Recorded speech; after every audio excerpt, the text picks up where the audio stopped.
Hello everyone, Sheila back again. Welcome to my channel.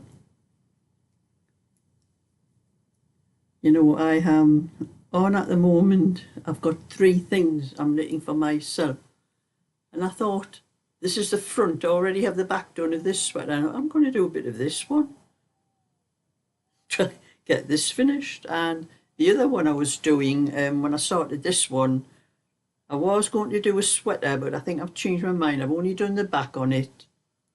So I think I'm just going to make that one into a cardigan, because as the time's going on and it's going to be into warmer weather before long. So I thought I'd rather have a cardigan, but this one is to replace another sweater I have. So I just wanted to knit something where I wasn't having to keep looking at the pattern all the time,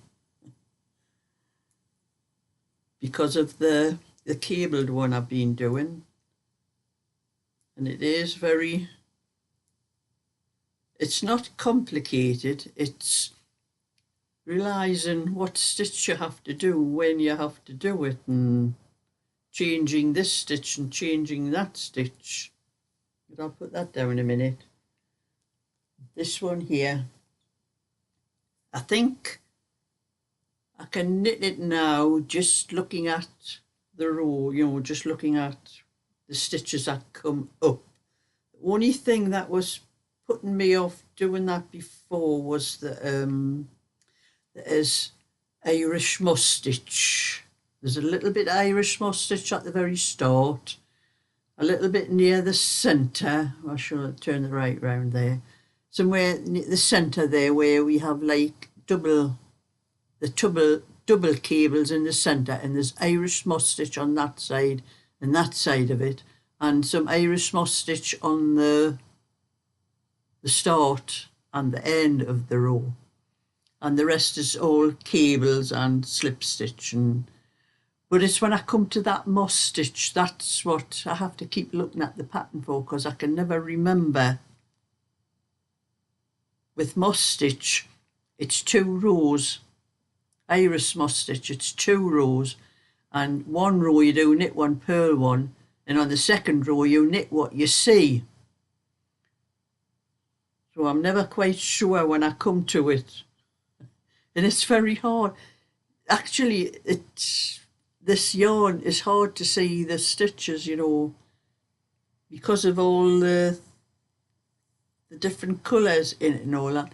It is hard to sort of see that, you know, that you're on the right stitch. But I think I can nearly knit across it now without having to look at the pattern all the time, just now and again. But I would have had more than that done, but I had to pull some out this morning. I had made a mistake on the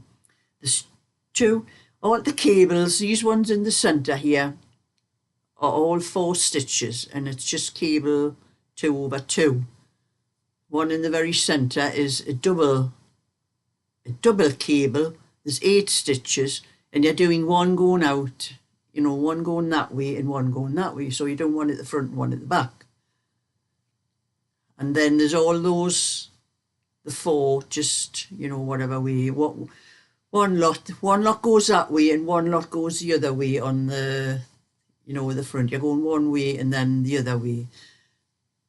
But these ones here are 6 stitches, but you're only crossing 2/2, which means instead of just going like straight like that, you're going one way and then that way and then one way and then that way. If you can understand what I mean, if you can see on the cable how it's, you know, it's changing on each time you cross the cable.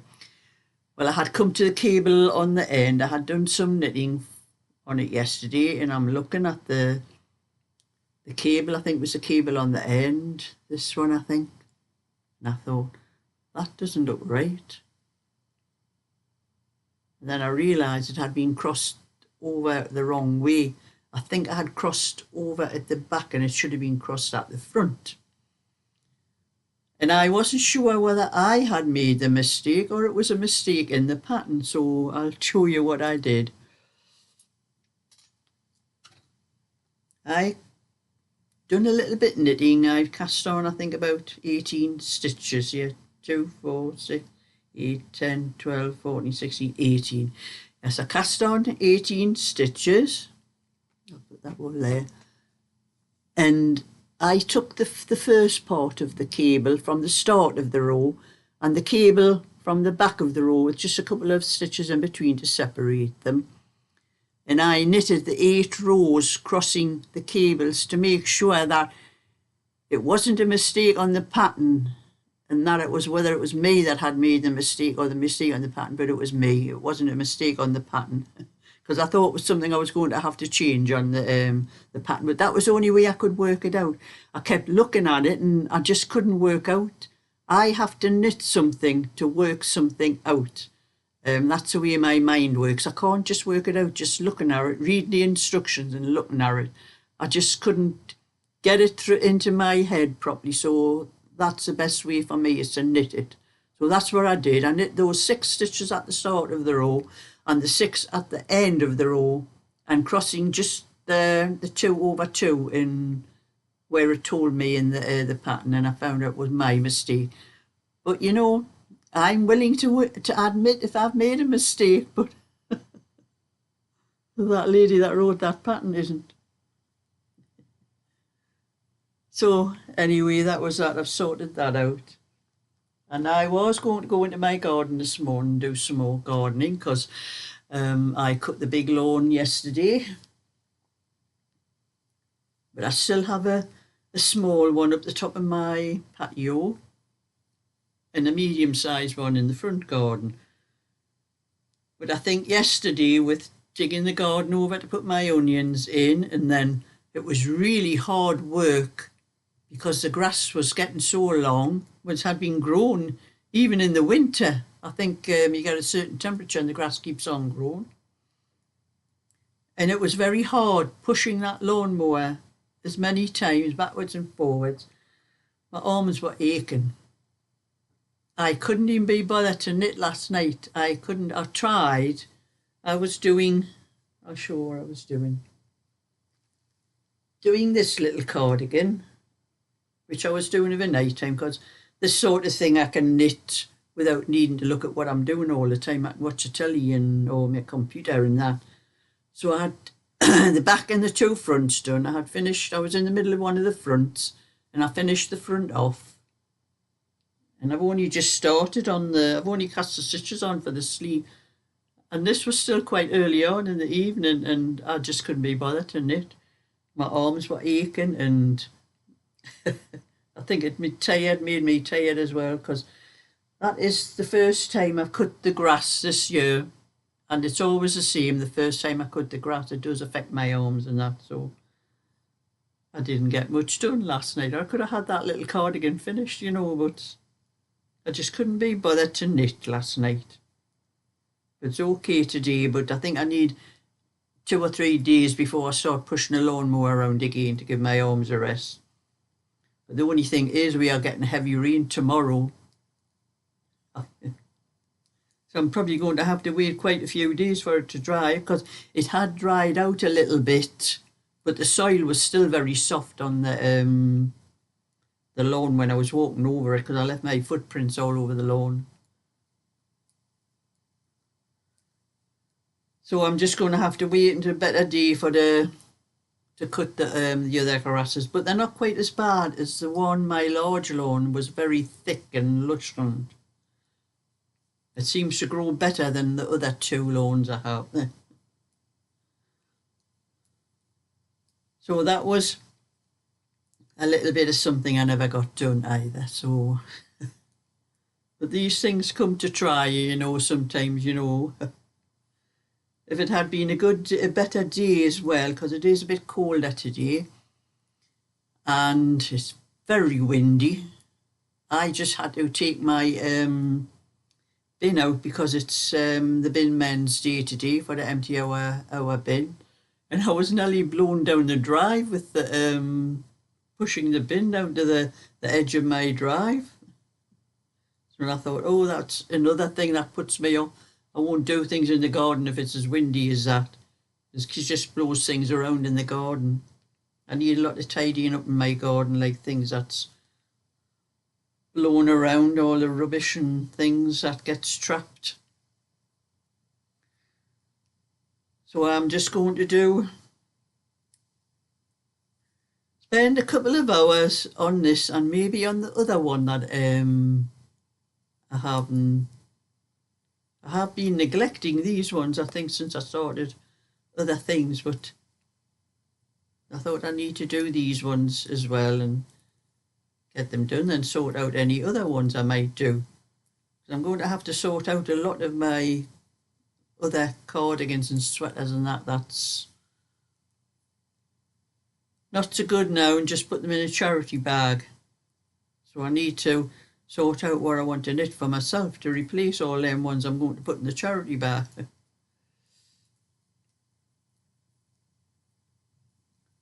And I also need to catch up on some of my crocheting, and I've had quite a few more views on my crochet channel with doing the crochet along with the temperature blanket, and it's went up from just 3,000 up to, must be 3,400 because it's 3.4 now. So I just need to get up to 4,000 and I'll be able to monetize that channel as well. So doing that knit along crochet along, I should say, doing a crochet along has helped the channel a little bit. But the only problem doing the temperature blanket is it's more or less the same colours all the time because the temperature is just not changing very much. But I've been looking on my phone, and for the weather is going to change in the next few days. I'll tell you some of the temperatures we are getting at the moment. The temperature that I was doing today for my blanket is 7. It was 7 degrees in the morning, and it's the warmest is 10 degrees. That's what I'll be doing the afternoon part on my blanket shortly. It's getting up to 10 degrees, and that is the warmest it's getting up to, and it's going back down again. But tomorrow it's going to be 10 degrees at the time I normally get up. And it's only going up to 11, but it is rain all day. I'll show you my...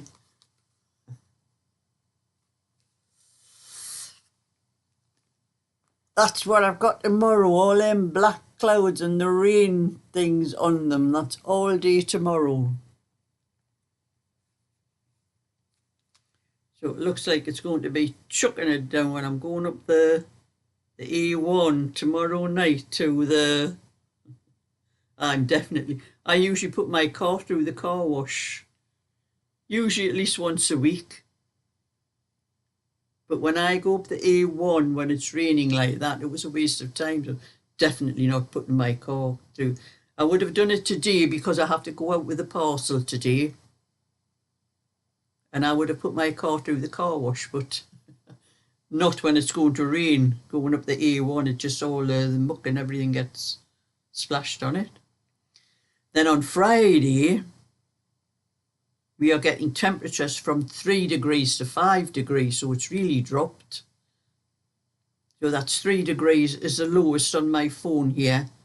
Oh no, 6 degrees. But still windy. So 6 degrees is the highest it's getting up to. The same on Saturday, 3 degrees, where it's getting up to 8 degrees. And Sunday, 5 degrees, up to 9 degrees. So that's as far as it goes. It only gives me about 5 days on my phone. I can go on the other one, which gives me the Met forecast. That one I've just told you is I've got that set to my street. It's never right though.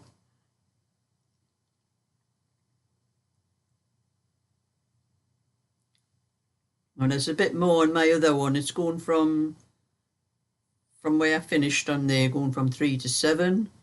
Then the next day 2 to 8. And the next day 7 to 12. And the next day is 6 to 9, so it's up and down, but temperature's coming down a lot to what it was.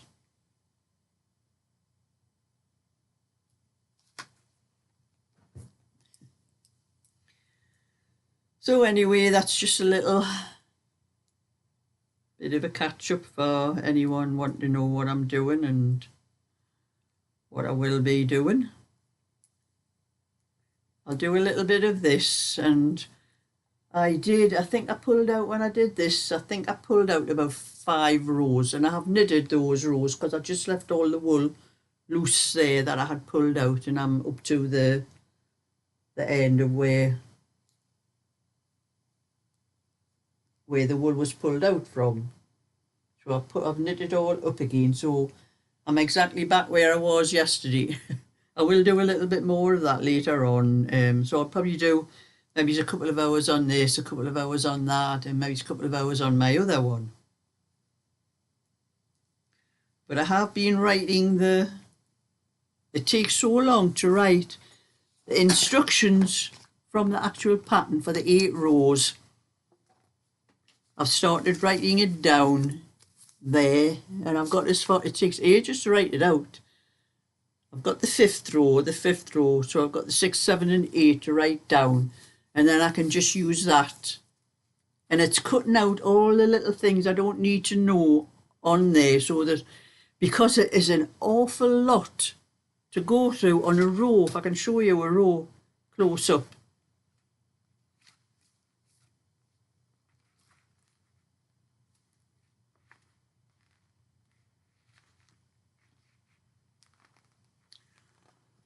That way my finger is there, down to there is 1 row where I have to keep reading a whole lot. And sometimes when I look at it, and I'll, on a certain part, certain line, and I take my eyes off it to do what I want to do, when I look at it again, I can't find where I left off. That's why I'm writing it down and I'm writing it out, so there's not as much on for to get lost on it, because that's what it is. I have done these sort of patterns before, and I have my own way of doing things. What I'm doing, what I said, what I'm doing here, writing it out, I'll have to do that with the fronts as well. And I've done that with every time I've done any pattern like that. That's what I've done. And then I've got one of those things where I put it on where it puts the bar across each line, not the row, each line that you're doing, which I'm going to put into it. I've got it over. I'll show you. I've got it over there somewhere. I'll get it. That's my board. Actually, the last time I used it was doing crochet placemats.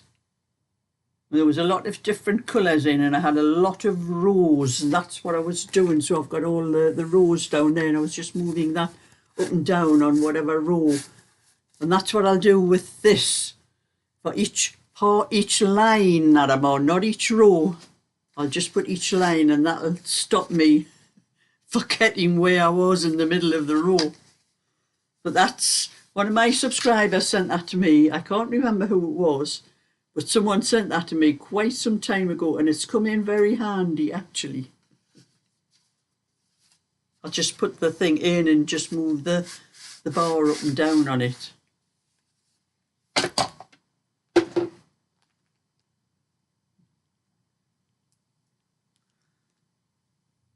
I haven't had to use it that often, but it comes in very handy when I do have to use it. So that's my little bit for today. So thumbs up and subscribe, and I'll catch you all another time. So bye for now.